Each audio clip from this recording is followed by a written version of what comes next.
I have been super inspired by all of the cheap gaming rig videos that I've seen on YouTube, from Linus Tech Tips, $69 gaming rig, to anything Oz Talks builds and low spec gamer. I love it all. I like the idea of buying tech for super cheap and being able to have a good experience with it.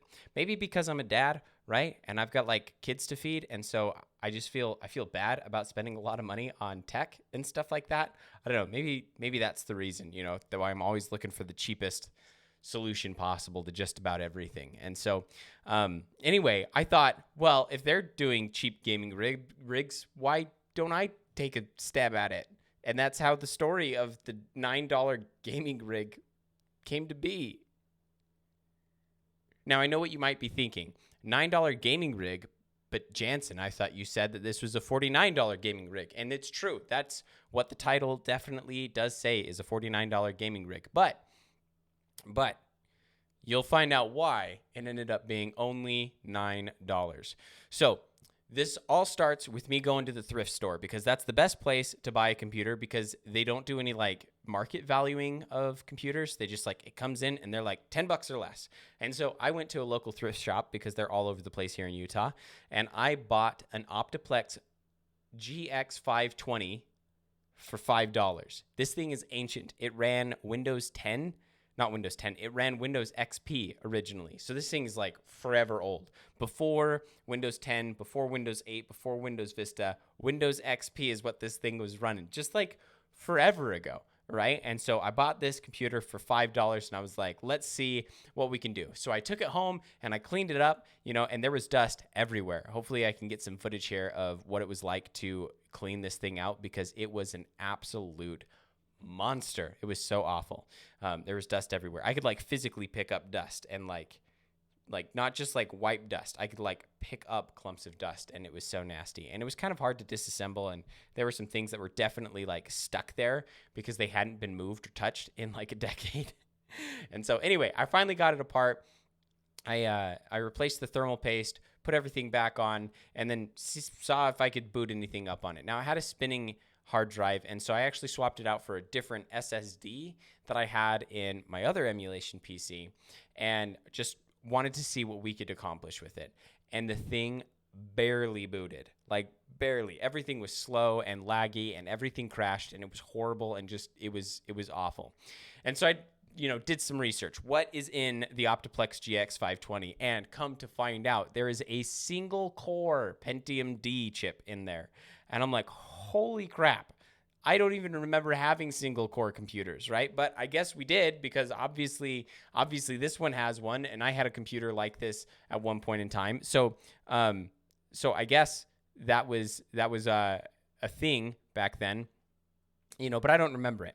And so then I did some digging, what can I max this thing out as? Because that's what we want to do. I bought the thing for $5. I want to max it out, see what kind of performance we can get from it.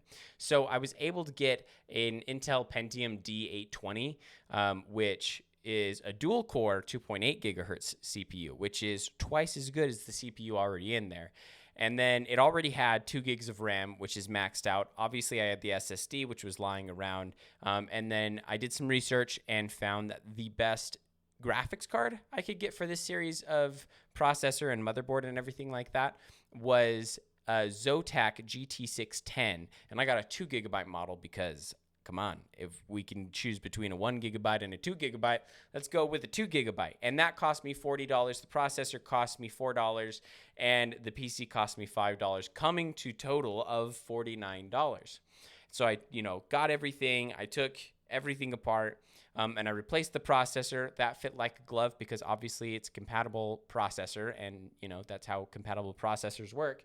And then I went to put the graphics card in, and nothing. I couldn't put it in, because I didn't check to see if the PCI slot and the actual, the contacts of the graphics card, if, the way it slots in, if any of that is actually compatible. And I found out it wasn't, right? And so that's what made it, instead of a $49 gaming rig, a $9 gaming rig. And I thought, oh my gosh, with maybe the graphics card, I was thinking that maybe I was going to be able to get something like some PlayStation, N64, maybe some GameCube on there as far as emulation goes. And then if I was lucky, I could run something like Fortnite at the lowest settings possible at 30 frames a second. That's what I was hoping. So hoping something like that would work, but it didn't, right? And so now I don't have this graphics card. Well, you don't give up just because you don't have a graphics card. And so I decided I'd try it anyway. So I booted everything up, and the computer actually ran fine. You know, it would boot up Firefox, and you know, I'm running Ubuntu, and so the experience there was actually okay. You know, operating the computer and you know, even going online. I didn't check YouTube, but I wouldn't want to check YouTube. This thing, like, you don't want to do anything too intense on this thing. I even tried on accident opening up OBS, and it was like, your computer can't handle this. Don't even try. And I was like, oh, okay. You know, so that's how that went. Anyway, so this thing's not very powerful, but it did, you know, function okay. And I was like, all right, let's see what we can do. I started off very soft with the gaming, and I thought, let's just do emulation because there's no way this thing's running any modern games. And so I decided I'd start with Super Mario Bros., just NES. And as you can tell while playing this game, you know, you can tell I'm not good at this game. I've never been able to make it past level 8, but that's immaterial. You can tell that this game actually runs just fine, right? Which I would hope that a PC that's only 15 years old would be able to run a game that's 40 years old. So that makes sense that this runs just fine.